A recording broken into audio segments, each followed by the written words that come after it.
സംസ്ഥാന ബജറ്റിൽ CPIക്ക് കടുത്ത അതൃപ്തി. VA ഗിരീഷ് തിരുവനന്തപുരത്ത് നിന്ന് തുടരുന്നുണ്ട് വിശദാംശങ്ങൾ നൽകാൻ.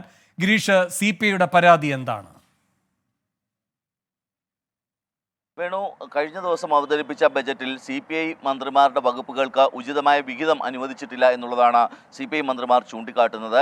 ഇതിൽ ഏറ്റവും പ്രധാനമായിട്ടുള്ളത് ഭക്ഷ്യവകുപ്പ്, അതോടൊപ്പം തന്നെ മൃഗസംരക്ഷണം, കൃഷി വകുപ്പുകൾക്കാണ് കഴിഞ്ഞ തവണ അനുവദിച്ചതിൻ്റെ പകുതി പോലും തുക അനുവദിച്ചിട്ടില്ല എന്ന വിമർശനം ഉയരുന്നത്.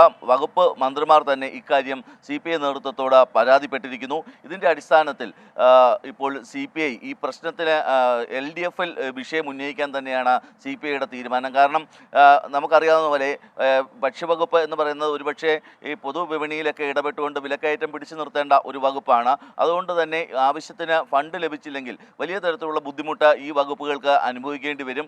അതോടൊപ്പം മൃഗസംരക്ഷണ വകുപ്പും കൃഷി വകുപ്പുമെല്ലാം ഇത്തരത്തിലുള്ള സമാനമായ ബുദ്ധിമുട്ട് അനുഭവിക്കുന്നുണ്ട്. അതുകൊണ്ട് തന്നെ ഈ വിഷയത്തിൽ അടിയന്തരമായി ഇടപെടണം എന്നുള്ളതാണ് CPI മന്ത്രിമാർ നേതൃത്വത്തോട് ആവശ്യപ്പെട്ടിരിക്കുന്നത്. തുടർന്നാണ് ഇക്കാര്യത്തിൽ LDFൽ വിഷയം ഉന്നയിക്കാനുള്ള ഒരു തീരുമാനം CPIയുടെ ഭാഗത്തു നിന്നുണ്ടാകുന്നതും. ഏതായാലും അടുത്ത LDF യോഗത്തിൽ ഈ വിഷയം ഉന്നയിക്കും. ഒരുപക്ഷെ അതിനു മുമ്പ് തന്നെ വിഷയം പരിഹരിക്കാനുള്ള ഒരു സമവായ നീക്കങ്ങൾ കൂടി ഇപ്പോൾ നടക്കുന്നുണ്ട്. നിയമസഭയിൽ ബജറ്റുമായി ബന്ധപ്പെട്ട ചർച്ചകൾ നടക്കേണ്ടതുണ്ട്. അതിന് ബജറ്റിന് മറുപടി ധനമന്ത്രി നൽകേണ്ടതുണ്ട്. ഈ ഒരു ഘട്ടത്തിൽ ആവശ്യമായ തുക വകയിരുത്താം എന്ന ഒരു നിലപാടിലേക്ക് CPIഎമ്മും നീങ്ങുന്നുണ്ട്. എന്നാലും ഇക്കാര്യത്തിലുള്ള വിമർശനങ്ങളും അതോടൊപ്പം മന്ത്രിമാരുടെ പരാതികളുമെല്ലാം ഒരു വിശദമായ ചർച്ചയ്ക്ക് ഇടയാക്കുന്നു എന്നുള്ളതാണ് വാസ്തവം. വേണു, ശരി. VA ഗിരീഷാണ് തിരുവനന്തപുരത്ത് നിന്ന് വിശദാംശങ്ങൾ നൽകിയത്.